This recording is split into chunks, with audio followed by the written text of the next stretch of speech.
the sun does not rise for us. We rise because the sun has called. Every morning, light slips between our ribs and reminds us we are more sky than bone.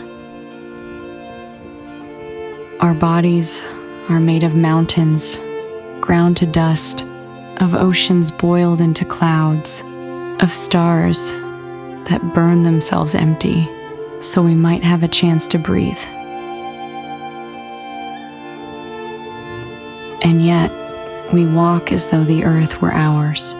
We forget that we are just a story the universe is telling to itself, brief, bright, soon to be carried away by wind. So let us listen, while the grass still grows, while rivers still turn the stones smooth, while there is still time, and remember, we are borrowed light.